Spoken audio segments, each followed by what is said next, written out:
Quel est le principe d'une dilution? Donc pour rappel, pour réaliser une dilution, on prend une solution de départ composée donc de molécules d'eau et de solutés, qu'ils soient moléculaires ou ioniques. Cette solution de départ, on va l'appeler la solution mère. Elle est caractérisée par un volume qui va être appelé V indice M, le petit m en indice pour la solution mère. Et elle est également caractérisée par sa concentration en masse, représentée par la lettre T indice M. À cette solution de départ, à cette solution mère, je vais rajouter du solvant, ici donc de l'eau distillée. Qu'est-ce qui va se passer quand je vais rajouter l'eau distillée dans la solution mère? Je vais obtenir ce que j'appelle la solution fille. Donc ici, j'ai la solution mère à laquelle je vais rajouter la solution le solvant, l'eau distillée.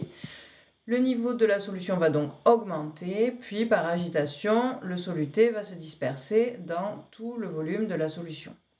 Cette solution s'appelle donc la solution phi. Elle est à son tour caractérisée par un volume, le volume de la solution phi, V indice F, et par une concentration en masse de la solution phi, T indice F.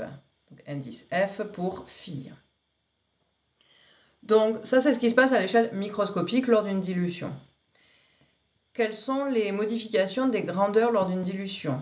Donc lors d'une dilution, le volume de la solution phi est plus grand que le volume de la solution mère, vu que j'ai rajouté l'eau distillée.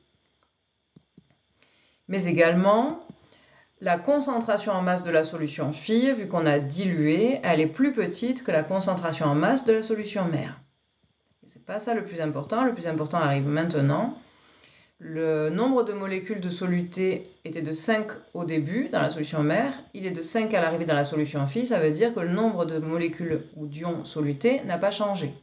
Donc la masse de soluté reste la même. Donc ça, c'est l'information importante lors d'une dilution, la masse de soluté est la seule grandeur qui ne change pas. La masse de soluté est représentée par la lettre M, indice petit m dans le cas de la solution mère et indice petit f dans le cas de la solution phi. Donc mm égale mf. Alors, ce qu'il va falloir que tu notes dans ton cours. Donc, à retenir dans le cas d'une dilution, et ce sera à noter à chaque fois que tu auras un exercice à résoudre autour d'une dilution. Tu pourras compléter ça dans ton cours de rappel sur la préparation des solutions. Donc, lors d'une dilution, la masse de soluté se conserve, mm égale mf. Alors, on ne peut pas utiliser cette relation de cette façon-là, parce que dans les énoncés, on ne vous donne jamais la masse de soluté dans la solution mère, ni la masse de soluté de la solution phi. Or, on a vu dans la première partie du cours de rappel sur la préparation des solutions que la masse de soluté se calcule en faisant T fois V, la concentration en masse de soluté fois le volume de la solution. Donc si je m'intéresse à MM, la masse de soluté dans la solution mère, je vais pouvoir le remplacer par la concentration en soluté de la solution mère, donc TM, fois le volume de la solution mère, VM. Donc MM pourra être remplacé par TM fois VM. Et en tenant un raisonnement similaire, on pourra remplacer MF par TF fois VF. Donc en dessous, j'écris donc TM fois VM égale TF fois VF. Dans le cas de la résolution d'un exercice de dilution, il faudra donc noter en première intention ces 3 premières phrases, ces 3 premières lignes. Puis il faudra noter une phrase d'introduction indiquant la grandeur que l'on cherche à déterminer. Imaginons que l'on vous demande le volume de solution mère. On pourra dire donc le volume de solution mère à prélever s'exprime, : Voilà.